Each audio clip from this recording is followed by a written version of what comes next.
China has warned that the EU Commission's launch of an anti-subsidy probe into Chinese electric vehicles could harm bilateral trade and raise prices for European consumers. This is distorting our market. And as we do not accept this distortion from the inside in our market, we're flooded with cheaper Chinese electric cars. And their price is kept artificially low by huge state subsidies. The European Union has just declared a trade emergency against China, citing what they call a systematic dumping strategy that threatens to collapse entire European industries. With over 800 billion euros in annual trade between these economic giants, this is not merely a diplomatic spat, it's an economic earthquake. China's state-subsidized manufacturing has flooded European markets with products priced below production costs, undercutting local manufacturers by up to 40% in key sectors. As Trump demands immediate action from both sides, we'll break down exactly how this crisis developed, who stands to lose the most, and why this could reshape global trade as we know it. What makes China's trade strategy so concerning for the European Union goes far beyond typical market competition. The EU has identified a complex, multi-layered approach that systematically targets strategic industries and undermines European manufacturing capability. At its core, Beijing has implemented what economists call a whole-of-government industrial policy that merges enormous state resources with coordinated market actions. Let's examine how this system operates. Chinese manufacturers receive substantial government support through direct subsidies that can cover up to 30% of production costs. These subsidies are supplemented by preferential lending terms from state-controlled banks, where interest rates for strategic industries can be as low as 1.5% compared to the 5 to 7% that European companies typically secure. Additionally, Chinese firms benefit from subsidized energy costs, free or reduced price land usage, and tax exemptions that can last for decades. This support allows Chinese companies to manufacture products at artificially low costs. The European Chamber of Commerce in Beijing has documented cases where Chinese goods enter European markets priced dramatically below what even the most efficient European manufacturers can match. Take the electric vehicle sector, where Chinese models like the BYD Seal and NEO ET5 are arriving in European showrooms at price points 15,000 to 20,000 euros below comparable European vehicles, despite having similar or even superior specifications. Such price differences cannot be explained by legitimate competitive advantages. European manufacturers have extensively modernized their production facilities, embraced automation, and optimized supply chains, yet still cannot approach the artificially low prices of Chinese imports. A senior executive at a major European automaker recently acknowledged that even if they eliminated all profit margins and operated at absolute maximum efficiency, they would still be unable to match Chinese pricing. The systematic nature of this approach becomes evident when examining its breadth. This isn't a strategy limited to a single industry. Chinese companies are simultaneously targeting solar panels, where prices have dropped by 40% in just the last year.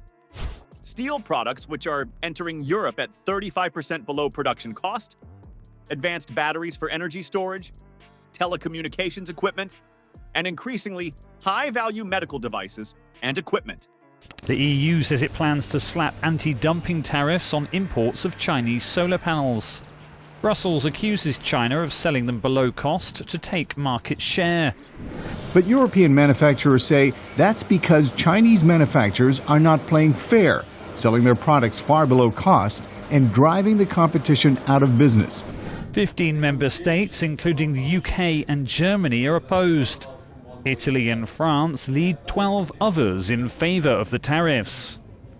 What makes this particularly alarming for European officials are the internal Chinese policy documents that have come to light.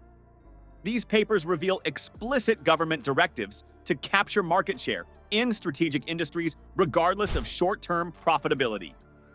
One such document from China's Ministry of Industry and Information Technology specifically outlines a plan to achieve dominant market positions in 10 key technology sectors by 2025, even if it requires temporary market inefficiencies, a euphemism for selling at a loss. The scale of financial backing behind this strategy is staggering. The Chinese state can sustain these below-cost exports for years, effectively waiting out European competitors until they collapse. European manufacturers simply lack the financial resources to endure prolonged periods of selling below production cost. Once European production capacity disappears, Chinese companies can then adjust prices upward, having eliminated competition. This reality prompted the extraordinary step taken by the European Commission last week. For the first time since the global financial crisis of 2008, the EU formally declared an economic emergency, invoking special provisions within its trade protection framework. This declaration specifically targets what the EU terms systematic non-market practices, the coordinated strategy of selling products below production cost across multiple strategic industries simultaneously. The emergency declaration activates accelerated investigation procedures and allows for provisional protective measures without waiting for the standard 9-month review period. European Commission President Ursula von der Leyen emphasized the exceptional nature of this action, stating, "We remain committed to open trade, but we cannot stand by while European industries face extinction from non-market competition." Behind the diplomatic language of non-market competition lies a stark reality. Entire European industries face extinction. We actually lose more by, let's say, losing export opportunities, free competition, and not to forget the consumer interest in it. Laurent Quitre, head of the Belgian solar company ESOL, says the unfair trade practices are to blame for massive job losses at his company. I think we can increase again to 200 people. There is clearly a need of better rules so that everybody, China and Europe, can make fair business. The solar panel sector has already been decimated, with over 330 manufacturers disappearing since 2012. This catastrophic collapse represents more than just corporate failures. It signals the systematic dismantling of Europe's renewable energy manufacturing capacity at precisely the moment when the continent has committed billions to green energy transition. European manufacturing excellence, long defined by precision engineering and technical innovation, now faces an opponent that doesn't play by market rules. The continent's industrial base, which powered Europe's economic prosperity for generations, stands at a precipice. For decades, European manufacturers maintained their global competitiveness through superior quality, technological advancement, and production efficiency. This competitive edge is now rapidly deteriorating across multiple strategic sectors simultaneously. The steel industry presents particularly alarming indicators of industrial decline. Production volumes have contracted significantly, with facilities closing across the continent. The impact extends far beyond the immediate job losses. Steel production forms the foundation of multiple supply chains, from automotive manufacturing to construction and infrastructure development. The ripple effects of this contraction are spreading throughout the European manufacturing ecosystem. In the rapidly evolving electric vehicle sector, several major European automakers are now confronting existential decisions. Internal documents from multiple manufacturers indicate potential plant closures are under consideration as Chinese EVs flood European markets. Flooded with cheaper Chinese electric cars. And their price is kept artificially low by huge state subsidies. Subsidies for wind turbines and solar panels. On the other side, Beijing opened an inquiry into European pork, liquor, chemical products and medical devices. Beijing's action is seen as a response to the European Union's decision to update the tariff rate on electric vehicles imported from China. The price differential between comparable European and Chinese models makes competition virtually impossible. European automakers face an impossible choice: operate at significant losses to maintain market share or abandon segments of their home market to Chinese competitors. The technological backbone of Europe's digital future is equally vulnerable. Semiconductor production and telecommunications equipment manufacturing, industries critical for Europe's technological sovereignty, report alarming patterns of contract losses. Chinese competitors consistently underbid European manufacturers by margins that defy economic logic, with price differentials of up to 40% below European production costs. Particularly concerning is the vulnerability of small and medium enterprises, the traditional backbone of European manufacturing. Unlike large corporations with financial reserves to weather temporary market disruptions, these smaller companies operate with limited financial buffers. Thousands of these businesses, often representing specialized manufacturing expertise developed over generations, face potential bankruptcy within months without intervention. On Wednesday, the European Union said it was moving forward with plans to impose sharply higher duties on Chinese solar panels, but facing resistance from some European member states offered to phase in the higher tariffs. As of the 6th of June, a tariff of 11.8% will be imposed on all Chinese solar panel imports. It didn't take long for a response from Beijing, which said it is investigating EU subsidies for European wines. The EU is one of China's largest trading partners. More troubling still is the expansion of these predatory pricing strategies into new sectors. The pharmaceutical and medical equipment industries now report encountering similar patterns of Chinese pricing strategies targeting European market share. This expansion suggests a coordinated strategy to capture control of additional high-value industries central to European economic security and public health infrastructure. The consequences extend beyond immediate economic impacts. The EU's comprehensive analysis concludes that without decisive intervention, Europe risks permanent dependence on China for critical technologies and industrial capacity. This technological dependence would fundamentally alter the continent's economic sovereignty and geopolitical position for decades to come. The ability to develop, manufacture, and maintain critical infrastructure independently represents more than economic activity. It constitutes a core component of national security and strategic autonomy. The human cost of this industrial erosion is equally significant. Economic projections indicate up to 2.3 million European manufacturing jobs could vanish within 5 years if current trends continue unchecked. These job losses would disproportionately impact regions already struggling with deindustrialization, exacerbating existing economic inequalities and potentially fueling political instability. As the specter of massive job losses looms across Europe, the continent's unified response has shattered decades of established trade doctrine. Facing what it perceives as an existential threat to its industrial base, the European Union has initiated a series of unprecedented countermeasures against China's dumping strategy. These actions represent a fundamental departure from the EU's long-standing commitment to free trade principles and multilateral solutions within the World Trade Organization framework.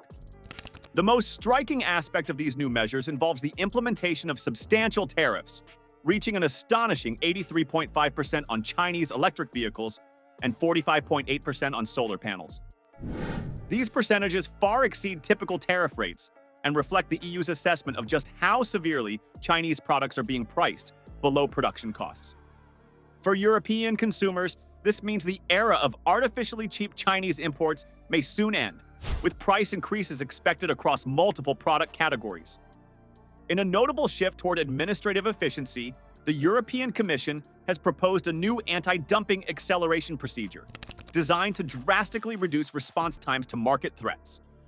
This mechanism would enable tariffs to be activated within just 30 days, a dramatic improvement over the standard 9-month investigation period typically required before implementing trade remedies.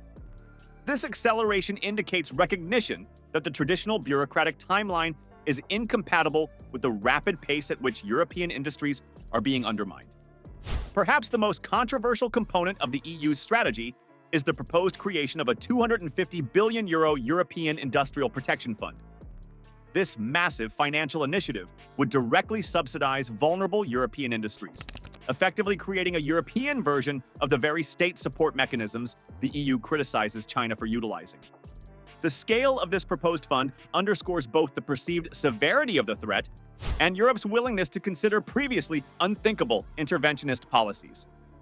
The implementation of these measures, however, faces significant internal obstacles. A clear division has emerged among EU member states with Germany expressing particular concern about potential retaliation against its automotive exports to China, which remain a crucial component of its economy. This hesitation highlights the complex economic entanglements that have developed during decades of globalization, and the difficulty of untangling these relationships without significant economic pain. On Wednesday, the European Union said it was moving forward with plans to impose sharply higher duties on Chinese solar panels, but facing resistance from some European member states. But European manufacturers say that's because Chinese manufacturers are not playing fair, selling their products far below cost and driving the competition out of business. 15 member states, including the UK and Germany, are opposed. Italy and France lead 12 others in favour of the tariffs. Meanwhile, France and Italy are advocating for even more aggressive protective measures, including the introduction of import quotas and mandatory European content requirements for government procurement. These proposals would further restrict Chinese access to European markets and provide additional advantages to domestic producers, potentially violating various international trade agreements in the process.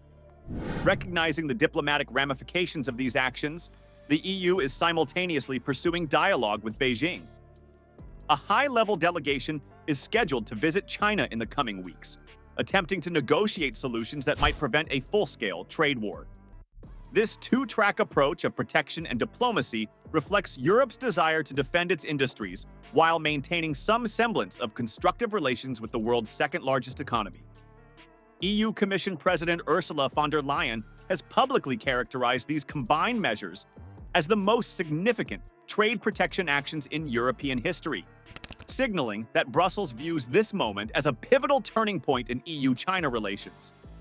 This rhetoric marks a distinct shift away from the language of partnership and cooperation that has defined the relationship for decades.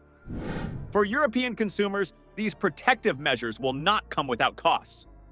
Economic analysts project that prices for affected products could increase by 15 to 20% as Chinese imports become more expensive.